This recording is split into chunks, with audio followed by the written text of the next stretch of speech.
Here's a striking visual.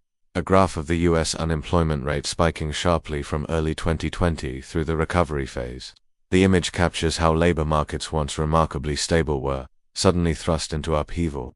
In just 2 months, the US unemployment rate went from 3.5% to a record 14.7%, the highest since data collection began in 1948. This raises several questions. How did we go from near zero to nearly 15% so quickly? Which groups were hardest hit? And how does this compare to other economic downturns? First, let's zoom in on the unprecedented jump from February to April 2020. In February, the US enjoyed an unusually low unemployment rate of just 3.5%, near historic lows from years of economic expansion. By April, the rate had climbed to a staggering 14.7%. What happened in between? While the COVID pandemic, non-essential businesses were shuttered, travel and tourism ground to a halt, and millions of people were out of work by order of the government or by necessity. As a result, the economy shed 20.5 million non-farm jobs. To put that in perspective, it took the US economy 8 years, 2009 to 2017, to add 20 million jobs after the Great Recession, but it only took 2 months to lose them all during the pandemic. That's a staggering contrast.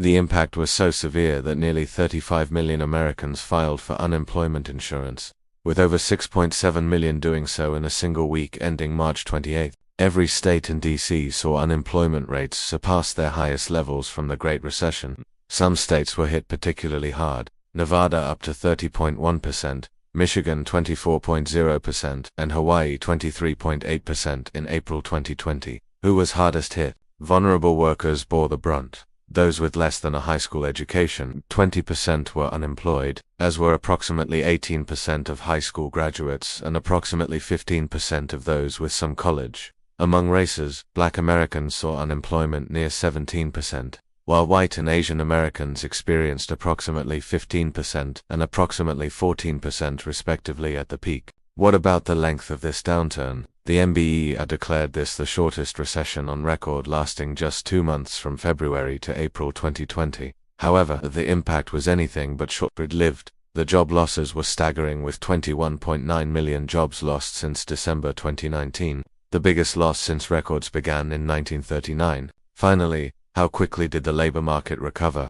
Despite the initial shock, the labor market rebounded faster than in past recessions. By mid-2022, employment had fully recovered, surpassing pre-pandemic levels. Still, certain sectors like leisure, hospitality, and mining showed elevated unemployment well into 2021. So there you have it, a snapshot of one of the most extraordinary periods in recent US labor history, from record lows to record highs in just a few months. The COVID-19 pandemic caused an economic earthquake felt by nearly every American. If you're interested, we can explore industry-specific breakdowns, state-level comparisons, or how unemployment trends shaped economic policy responses during this extraordinary period. Just let me know where you'd like to dive next.